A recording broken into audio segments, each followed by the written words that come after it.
नमस्कार बच्चों। हमने पाठ कैसे करें कहानी का नाट्य रूपांतरण 3 वीडियो में पूरा पढ़ लिया है। बच्चों, मैं अब इस वीडियो में आपको इस पाठ से संबंधित जो अन्य महत्वपूर्ण प्रश्न हैं उसके बारे में बताने जा रही हूँ। बच्चों, यहाँ पर आप जो पाठ था उसका पूरा जो विवरण था वो मैंने आपको समझा भी दिया है और उसके बारे में उसकी परिभाषा, उसके उदाहरण आदि को मैंने बता दिया है। अब बच्चों, बोर्ड में जिस तरह के प्रश्न पूछे जाते हैं जो 1 नंबर के दृष्टि से होते हैं, उन प्रश्नों को लेकर के मैं यहाँ पे उपस्थित हुई हूँ। तो आप इन प्रश्नों को, मैंने यहाँ पे प्रश्न दिए हुए हैं, उत्तर मैं खुद आपको समझाऊंगी अभी। इन प्रश्नों को ध्यान से जो है आप देखिए और उसके उत्तर को सुनिए और फिर बाद में इन्हीं प्रश्नों के उत्तर को फिर अपने आप अपनी कॉपी में करेंगे और उसको याद भी करेंगे। तो देखिए बच्चों, पहला प्रश्न है कि साहित्य की अलग अलग विधाओं का स्वरूप अलग क्यों होता है। अब विधा क्या होती है? विधा बच्चों एक तरह से प्रकार है। जैसे गद्य के में जो नाटक है, उस नाटक है, उपन्यास है, कहानी है, रिपोर्टाज है, संस्मरण है, आत्मकथा है, यह सब जो है वो गद्य की विधाएं हैं। तो अब यहाँ पे ये प्रश्न किया गया है कि साहित्य की अलग अलग विधाओं का स्वरूप अलग अलग क्यों होता है। तो यहाँ बच्चों आप जो लिखेंगे उत्तर वो इस प्रकार से लिखेंगे कि साहित्य की अलग अलग विधाओं का स्वरूप इसलिए अलग होता है क्योंकि उनकी रचना प्रक्रिया अलग होने के साथ उनके तत्व भी अलग होते हैं। इसके अलावा विधा बदलते ही भाषा का प्रयोग भी बदल जाता है। ये हो गया आपके पहले प्रश्न का उत्तर। अब इतना आपको लिखना है और दूसरी दृष्टि से समझाने के लिए एक उदाहरण मैं आपको दूं। जैसे कहानी और नाटक, ये 2 अलग अलग विधाएं हैं। कहानी में क्या होता है कि कहानी में लेखक होता है और उस कहानी को पढ़ने वाला पाठक होता है और इस तरह से वह जो है 2 व्यक्तियों से इसका संबंध होता है।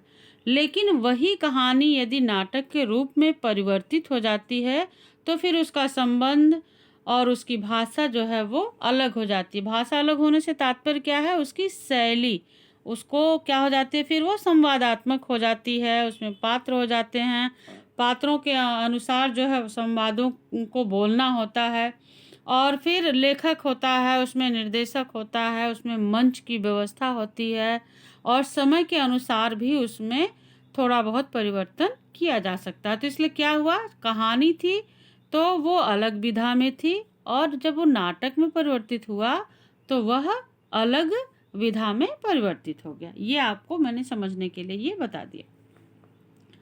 कहानी और नाटक की मुख्य विशेषता बताइए। तो इसका सीधे सीधे उत्तर है बच्चों कि कहानी का संबंध, अभी जो मैं समझा रही थी वही ये दूसरा प्रश्न है।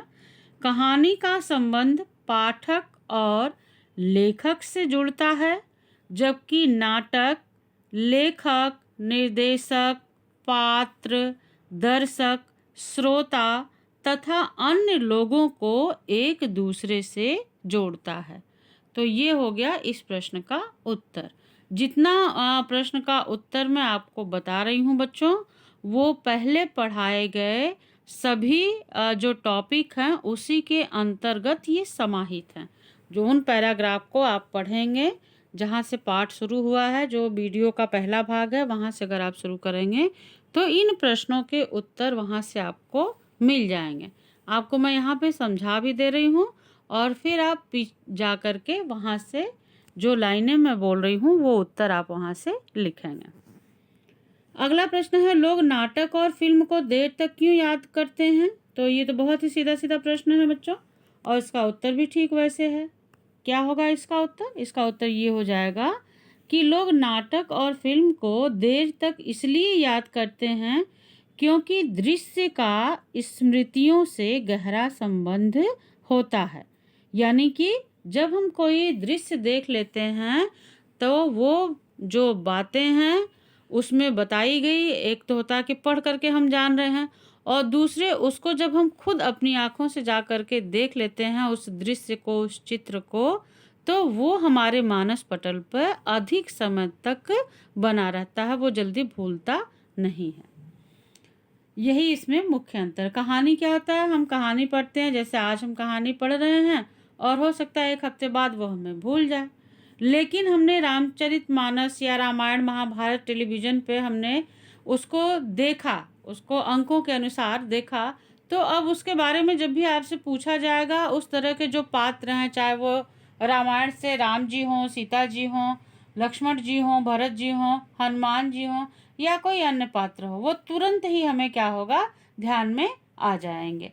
तो इस तरह से क्यों याद आ जाएंगे? क्योंकि उन दृश्यों को हमने सिर्फ पढ़ा ही नहीं है, बल्कि उसको हमने देखा भी है। तो देखने से वो हमारी स्मृति में अधिक समय तक बने रहते हैं। नाटक और कहानी के द्वंद्व तत्व में क्या अंतर होता है? तो इसका उत्तर बच्चों जो है वो क्या लिखेंगे आप कि नाटक और कहानी के द्वंद्व तत्व में क्या अंतर होता है? तो इसका उत्तर हो जाएगा कि यद्यपि नाटक और कहानी दोनों में द्वंद्व तत्व होता है, परंतु नाटक में यह तत्व अधिक मात्रा में पाया जाता है, जबकि कहानी में कम मात्रा में। अब द्वंद्व तत्व क्या होता है बच्चों? द्वंद्व तत्व का एक उदाहरण मैंने आपको पहले बता दिया है कि एक कहानी मान लीजिए ईदगाह वाली हम लेते हैं, और ईदगाह कहानी में जब हमीद जो है वो ईदगाह के मेले में जाता है, तो जब दुकानों पे बहुत सारी वस्तुएं वो देखता है, खिलौने, मिठाइयाँ और अन्य वस्तुएं, और उसी में चिमटा भी होता है, तो वहाँ जाकर के वो ये सोचता है कि वो कौन सी वस्तु खरीदे और कौन सी नहीं खरीदे। अब इस बात को वो बोल नहीं रहा है, लेकिन उसके मन में जो है वो मानसिक द्वंद्व चल रहा है। तो इस तरह से द्वंद्व जो है वो कहानी में भी होता है और नाटक में भी होता है। अगला प्रश्न है, कथा वस्तु किसे कहते हैं? सीधा सीधा इसको पढ़ाते समय भी बच्चों मैंने बता दिया था कि इसे आप अंडरलाइन कर लीजिए, और अभी भी मैं बता रही हूँ। एक लाइन में इसका उत्तर है, कथा वस्तु उन घटनाओं का लेखा जोखा है जो कहानी में घटती है। यानी कि जो कहानी है, किसी चीज़ की जो कहानी है, उसमें जो भी घटनाएं घटित हो रही हैं, उनका जो लेखा जोखा है, जो उनका क्रमिक विकास हो रहा है, उसको ही कथा वस्तु कहा जाता है। नाटक में अनावश्यक दृश्य क्यों नहीं रखना चाहिए? तो बच्चों इसका जो है सीधा सीधा उत्तर आप खुद भी समझ सकते हैं। इसका उत्तर इस प्रकार से है कि नाटक में अनावश्यक दृश्य इसलिए नहीं रखना चाहिए क्योंकि ऐसे दृश्य नाटक की गति को बाधित करते हैं। ठीक है, इसका मतलब सीधे सीधे आप समझ गए कि अगर अनावश्यक दृश्य आप बहुत रखेंगे तो जो कहानी होगी, उस नाटक की जो कहानी होगी, वो क्या होगा कि उसमें कंटिन्यूटी नहीं बनेगी। वो अनावश्यक दृश्य आएंगे जाएंगे, और जो दर्शक हैं वो जो है वो समझ नहीं पाएंगे कि कौन सा दृश्य दिखाया जा रहा है और कहाँ से दिखाया जा रहा है। तो उसमें क्या होगा, वो पूर्णतः वो कहानी जो है स्पष्ट होकर के दर्शकों के सामने, श्रोताओं के सामने नहीं आ पाएगी। इसलिए अनावश्यक दृश्यों को नाटक में नहीं रखना चाहिए। नाटक में अनावश्यक दृश्य क्यों नहीं रखना चाहिए? तो इसका ये मैंने बता दिया आपको कि इससे जो है वो गति जो है, नाटक की जो गति है वो बाधित होती है। अगला प्रश्न है कि नाटक के दृश्य किस आधार पर बनाए जाते हैं? तो बच्चों इसमें आप देखेंगे कि नाटक के जो दृश्य हैं वो किस आधार पर बनाए जाते हैं। आप सभी को पता है कि कहानी होती है, कहानी कथा वस्तु जो होती है। तो इसका उत्तर इस प्रकार आप लिखेंगे एक लाइन में कि कहानी की कथा वस्तु को सामने रखकर एक एक घटना को चुन चुन कर निकाला जाता है और इसके ही आधार पर कहानी का दृश्य बनता है। मान लीजिए एक उदाहरण कि रामचरितमानस में आपको राम वन गमन का दृश्य दिखाना है, तो आप क्या करेंगे? पहले उस कहानी की कथा वस्तु क्या है, कैसे राम वन गमन की स्थिति आई, उसको एक एक क्रम से, एक एक कहानी को, एक एक कथा वस्तु को क्रम से रखेंगे। उसमें आप दिखाएंगे कि राम का राज्याभिषेक होना है, वह शिक्षा दीक्षा प्राप्त करके राजमहल आ गए हैं, और फिर मंथरा जो है वो कैकेयी को किस तरह से जो है वो अपने शब्दों से अपने मायाजाल में जो है वो उलझा लेती हैं और उनसे कहती हैं कि आप राजा दशरथ से अपने 2 वरदान मांगिए, और वरदान भी किस तरह का वो सब आप जानते हैं। तो अब यहाँ क्या करना है कि हमें कहानी को जो है वो क्रम से रखना है, स्टेप बाय स्टेप। और उस कहानी को जब हम एक एक क्रम से रखेंगे, एक एक घटना को, तो उसी तरह से हम दृश्य को दिखाएंगे।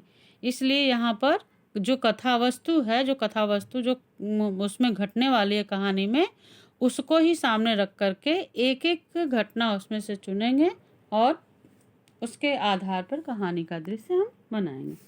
तो ठीक है बच्चों, इसका उत्तर सीधे सीधे आपने इसी तरह से लिखना है।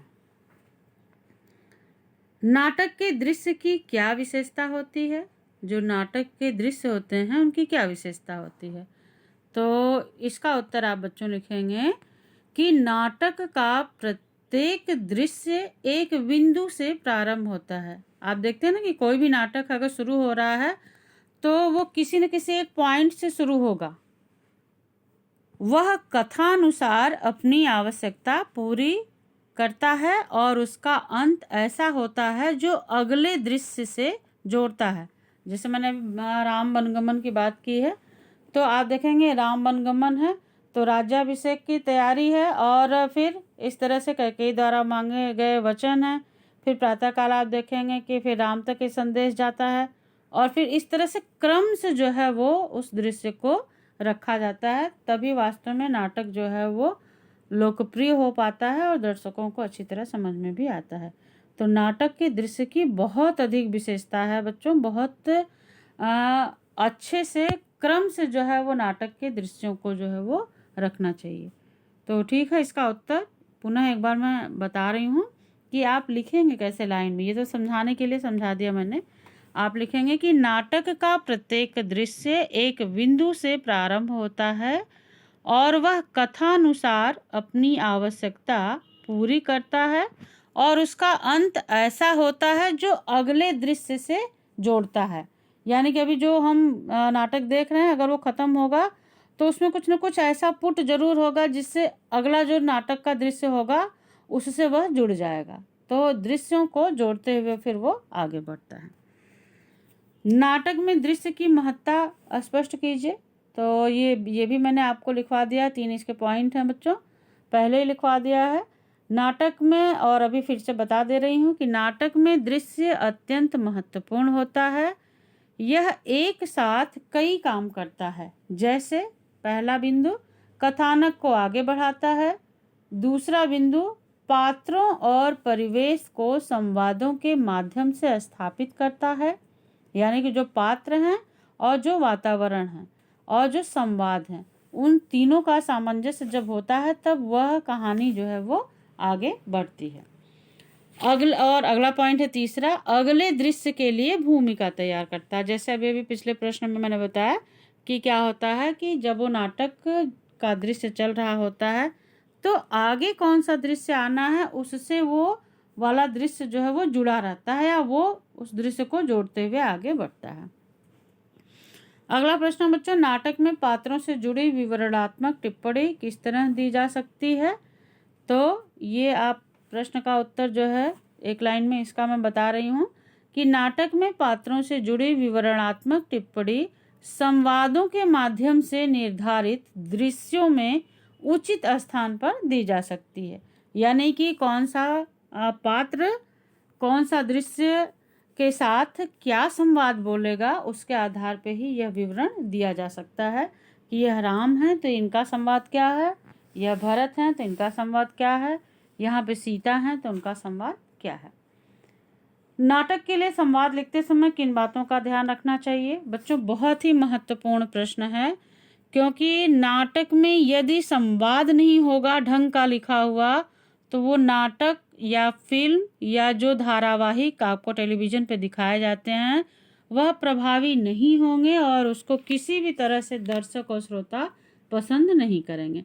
तो इसका उत्तर आप कैसे लिखेंगे? आप लिखेंगे नाटक के लिए संवाद लिखते समय निम्नलिखित बातों का ध्यान रखना चाहिए। पहला, संवाद कहानी के मूल संवादों के साथ मेल खाते हों। ऐसा नहीं हो कि कहानी तो आप दिखा रहे हैं राम वनगमन की और पात्रों से संवाद बुलवा रहे हैं आप लंका पे चढ़ाई की, तो वो तो फिर मेल खाएगा ही नहीं।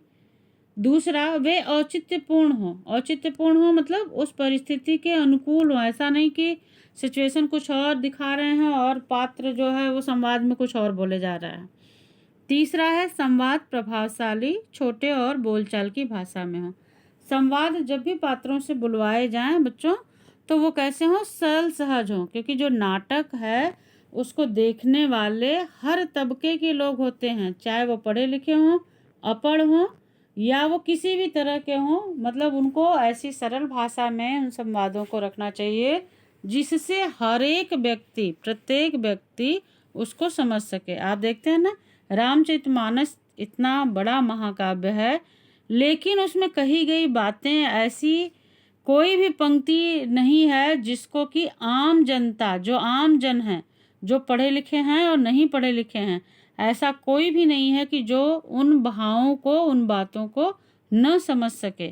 तो इसी तरह से किसी भी बात को हमें बहुत ज़्यादा पेचीदा या बहुत ज़्यादा उलझा करके उसमें नहीं प्रस्तुत करना चाहिए, बल्कि सीधे सीधे सरल और सहज भाषा में उसको हमें नाटक के जो पात्र हैं उनसे बुलवाना चाहिए, तभी वो नाटक जो है वो प्रभावी होता है।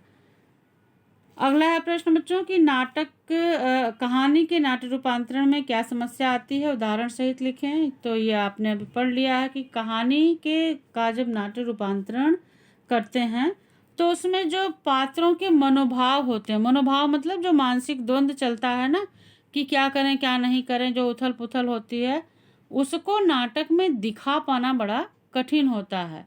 जैसे ईदगाह कहानी का उदाहरण मैंने आपको पिछले वीडियो में बता दिया है कि ईदगाह कहानी, और अभी मैंने ऊपर के प्रश्न में भी बताया है कि जब हामिद जो है ईदगाह के मेले में, ईद के मेले में जाता है, तो वहाँ पे उसके मन में यह उथल पुथल होती है कि वो क्या खरीदे और क्या न खरीदे। अगला प्रश्न है बच्चों, वॉइस ओवर क्या है।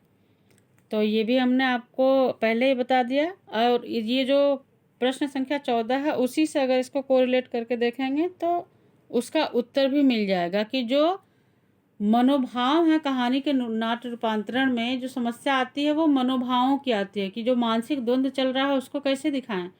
तो उसको आज के समय में जो है, चूँकि आधुनिक तकनीकी हमारे पास है, तो उसमें हम क्या करते हैं, उसको वॉइस ओवर के माध्यम से दिखा देते हैं।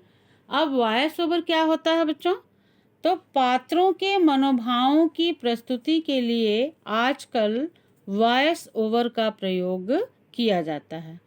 यह ऐसी ध्वनि होती है जो दर्शकों को सुनाई तो देती है पर पात्र बोलता नहीं है। तो इस तरह से बच्चों ये वॉइस ओवर में क्या होता है कि ध्वनि सुनाई देती है, जो उसके मन में वो चल रहा है ना, क्या करे क्या ना करे, वो ध्वनि पात्रों, दर्शकों को तो सुनाई देती है, लेकिन पात्र उसको मुख से बोलता नहीं है। पहले यही बात जो है वो स्वगत कथन में चलती थी। तो इस तरह से बच्चों इन सभी प्रश्नों के उत्तर आप अपनी कॉपी में लिख करके और अच्छे से इसको याद करिए। धन्यवाद।